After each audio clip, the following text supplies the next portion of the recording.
Salam pemirsa. Pada 20 April 2025, Presiden AS Donald Trump menyampaikan harapannya melalui platform Truth Social agar Rusia dan Ukraina dapat mencapai kesepakatan damai dalam minggu ini. Dikutip AFP, Trump menyatakan bahwa kesepakatan tersebut akan membuka peluang besar bagi kedua negara untuk bekerja sama dengan Amerika Serikat yang kini sedang berkembang pesat. Sebelumnya, Trump menyalahkan baik Presiden Putin, Presiden Biden, maupun Presiden Zelensky atas konflik tersebut. Menurutnya, Putin tidak seharusnya memulai perang, Biden gagal menghentikannya, dan Zelensky seharusnya bisa mencegahnya sejak awal. Pada hari yang sama, seorang juru bicara Departemen Luar Negeri AS menanggapi deklarasi gencatan senjata sementara yang diumumkan Putin dalam rangka Paskah. AS katanya tetap berkomitmen terhadap gencatan senjata yang menyeluruh dan berkelanjutan. Ukraina pun mengusulkan perpanjangan gencatan senjata selama 30 hari, sesuai dengan saran Trump. Namun juru bicara Kremlin Dmitry Peskov menolak perpanjangan tersebut.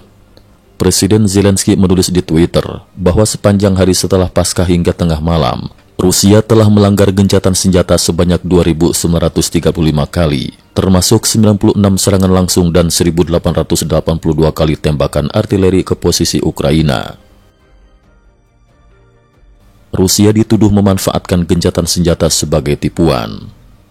Laporan media Perancis Le Figaro dan Le Monde dari garis depan menyebutkan bahwa setelah Putin mengumumkan gencatan senjata, sirene serangan udara segera berbunyi, diikuti ledakan dan asap tebal. Zelensky mengutip laporan Panglima Tertinggi Jenderal Syrskyi menyebut bahwa Rusia berusaha menciptakan ilusi perdamaian sembari tetap melanjutkan serangan di titik-titik tertentu. Media pro-Kremlin seperti Russia Today menyebut gencatan senjata ini sebagai hadiah Paskah terbaik bagi Trump. CNN menyatakan bahwa sebuah gencatan senjata yang sejati seharusnya dinegosiasikan secara langsung oleh pihak-pihak yang terlibat dan disusun dengan perencanaan matang, bukan dengan pengumuman mendadak seperti ini yang tampaknya hanya untuk menyenangkan Gedung Putih. Perang dagang AS-Tiongkok, Boeing jadi korban.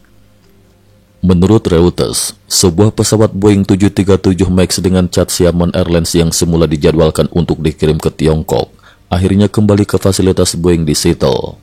Ini diduga sebagai akibat dari balasan tarif tinggi oleh Beijing terhadap kebijakan tarif Trump terhadap produk Tiongkok. IBA, sebuah konsultan penerbangan, menyatakan bahwa tarif ini dapat menyebabkan gangguan besar dalam pengiriman pesawat Boeing ke maskapai Tiongkok.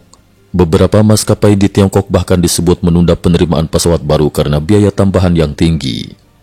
Flightradar 24 mencatat bahwa setidaknya 4 pesawat Boeing 737 MAX baru masih berada di fasilitas akhir Boeing di Chosun, Tiongkok. Salah satu di antaranya telah terbang kembali ke AS melewati Guam. Media senior Tiongkok menyebut bahwa kebijakan Trump memang menargetkan Tiongkok sebagai pelanggar perdagangan terbesar dalam sejarah. Sementara itu, otoritas Tiongkok dikabarkan memerintahkan maskapai dalam negeri untuk menghentikan pembelian pesawat dan suku cadang dari AS. Korea Selatan menolak negosiasi terburu-buru. Pada 21 April 2025, AS dan Korea Selatan dijadwalkan menggelar pertemuan tingkat tinggi 2+2 di Washington, mencakup isu perdagangan dan ekonomi. AS juga ingin membahas beban pembiayaan pertahanan, namun Korea Selatan menolak mencampurkan isu tersebut. Pemerintah Korsel menganggap posisi mereka masih transisi dengan presiden sementara yang belum bisa memutuskan kebijakan jangka panjang. Survei Realmeter terhadap 1.504 pemilih menunjukkan bahwa kandidat dari oposisi, mantan pemimpin Partai Demokrat Bersatu, memperoleh dukungan 50,2%, sementara calon dari partai penguasa hanya 12,2%. Ini mengindikasikan kemungkinan besar pergantian kekuasaan dalam pemilu mendatang. Laporan, AS akan tutup sejumlah konsulat di Afrika. The New York Times mengabarkan bahwa pemerintah Trump tengah bersiap menutup sejumlah konsulat di Afrika dan menggantinya dengan kantor utusan khusus Afrika yang lebih kecil skalanya. Negara seperti Republik Afrika Tengah, Kongo, Sudan Selatan, dan Ethiopia termasuk dalam daftar konsulat yang akan ditutup, termasuk juga Durban, Afrika Selatan, dan Douala, Kamerun. Meski Departemen Luar Negeri AS dan Dewan Keamanan Nasional Gedung Putih menolak memberikan pernyataan, Senator Marco Rubio mengecam laporan ini sebagai berita palsu di platform Axios.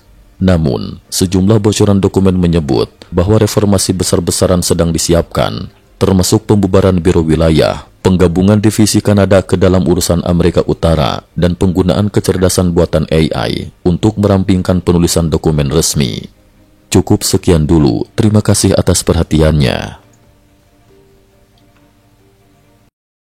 IT News juga memiliki channel di platform Mohon kunjungan dan bantu subscribe agar bisa mengikuti perkembangan dunia tanpa batas.